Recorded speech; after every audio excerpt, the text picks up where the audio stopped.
My name is Ayara Silva. I am 71 years old, and 4 days ago, the jungle showed me something that broke my heart, and then immediately gave me a reason to hope again. I found a mother Tamandua killed by a jaguar, and hiding inside a hollow tree, terrified and alone, I found her pup. This is the story of what happens when the Amazon takes something away, and what it leaves behind. I've lived in the Amazon rainforest for 19 years, alone. My palafita sits over the river. The jungle is my neighbor, my pharmacy, my calendar, my teacher. I know this forest the way some people know their own neighborhood.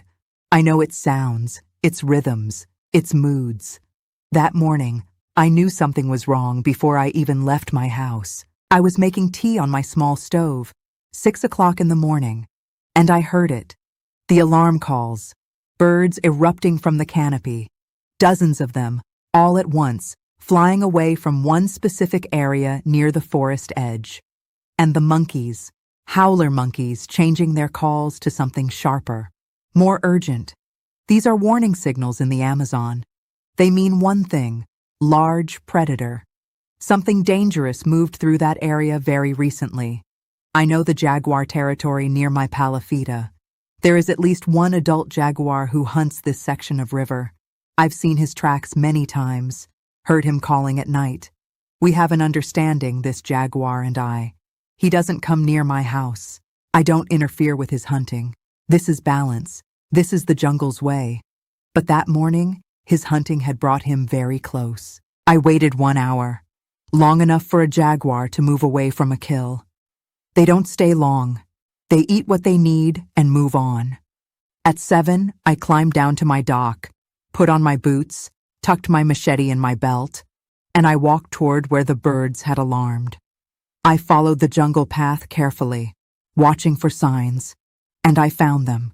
Jaguar tracks in the mud, fresh, maybe 2 hours old, the edges still sharp, and alongside the jaguar tracks, the distinctive claw marks of a Tamandua.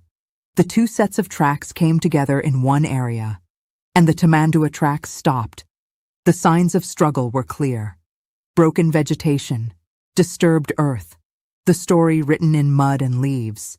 And then I found her, the mother, a Tamandua, a lesser anteater, lying still in the undergrowth. She had been killed cleanly, the way jaguars kill, swift, efficient, natural. This is not cruelty. This is predation. This is the Amazon being exactly what it is. But standing there looking at this mother, I felt grief anyway, because Tamanduas carry their young. A Tamandua pup lives on its mother's back for the first months of life. Constantly. The pup rides there while the mother forages, sleeps there. The mother's fur pattern and the pup's fur pattern are designed to blend together, so the pup appears to be part of the mother's body. Together, they look like one animal. It's extraordinary camouflage. So if this mother had a pup, and most adult females do in this season, where was he? A jaguar takes the prey it needs. It wouldn't have taken the pup. Too small, too little meat, and pups have almost no scent. It's an evolutionary defense. The jaguar may not have even detected the pup if he hid quickly enough. I began searching. Carefully, methodically, the way I have learned to search in the Amazon, not rushing, not thrashing through vegetation, moving slowly, looking carefully, listening. Tamandua pups make a distinctive call when distressed, a thin, high sound, almost like a whistle, quiet, but distinctive if you know what to listen for. At 8 o'clock, I heard it, faint, coming from the base of a large hollow tree, maybe 3 meters from where the mother died. I stopped completely, held my breath, and listened. There it was again, thin, high, scared. I moved toward the hollow tree quietly, knelt at its base. The opening was small. I took my small torch and shone it inside. And there he was, pressed against the back of the hollow. A Tamandua pup, maybe 4 or 5 weeks old, eyes wide, terrified, his powerful curved claws gripping the interior wood.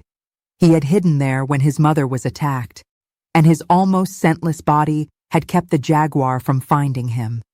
He was alive, small and scared and alone, but alive. I speak to animals when I find them. I know they don't understand my words, but they understand tone. They understand slow movement. They understand the difference between threat sounds and gentle sounds. I spoke to him softly, in the low tones I use for frightened animals, and I reached my hand carefully into the hollow toward him.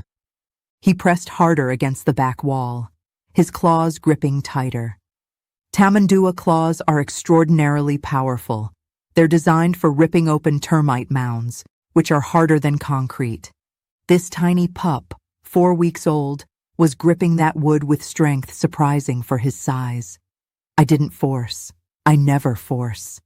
I waited, speaking softly, hand held still, giving him time to decide, giving him time to smell me, to hear that I was not a threat.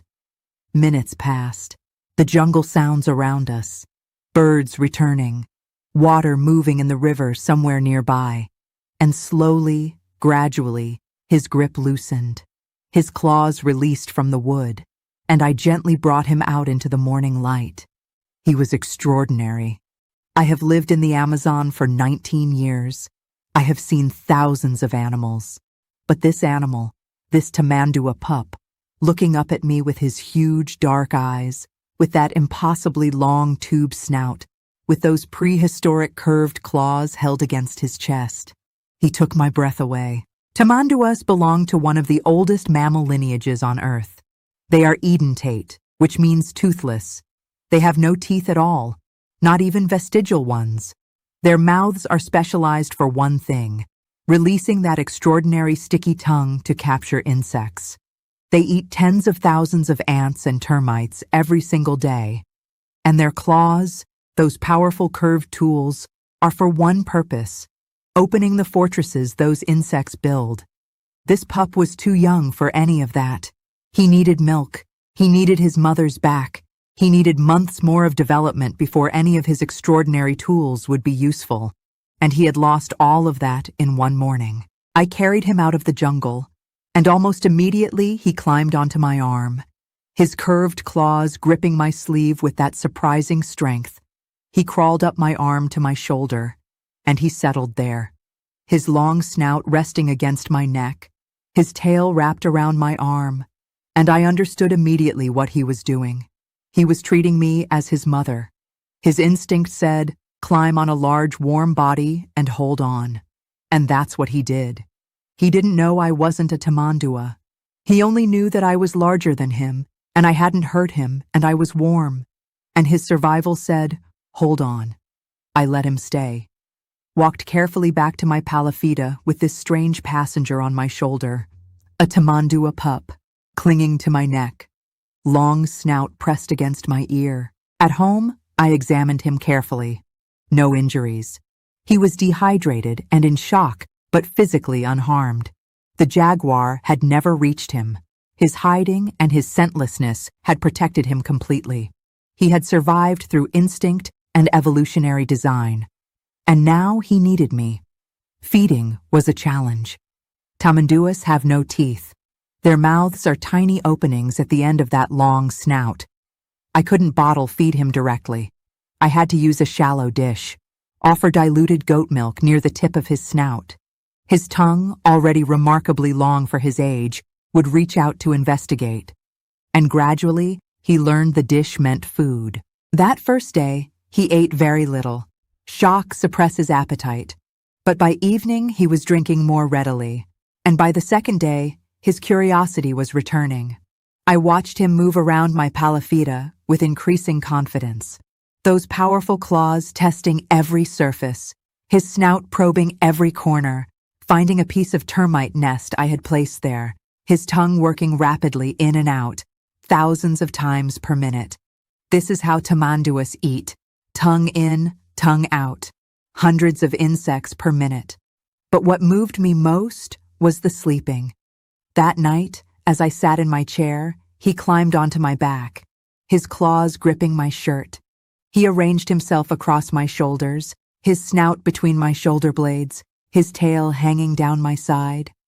And he slept, exactly as he would have slept on his mother's back, exactly in that position, with that grip. As if I were her, I sat there, barely moving, for hours, because he was sleeping, because this orphaned pup had found a back to sleep on, and I wasn't going to take that away from him. This is now our routine. He rides on my back when I move around the palafita. He clings to my arm when I sit. He sleeps on my back at night.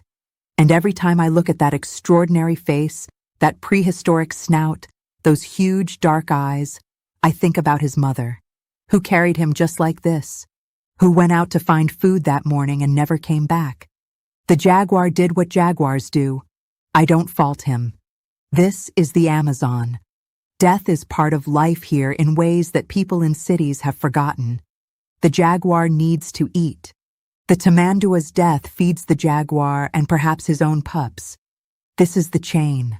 This is how it works. But in the chain, sometimes a link breaks early, and something small is left behind. Something that cannot survive without help.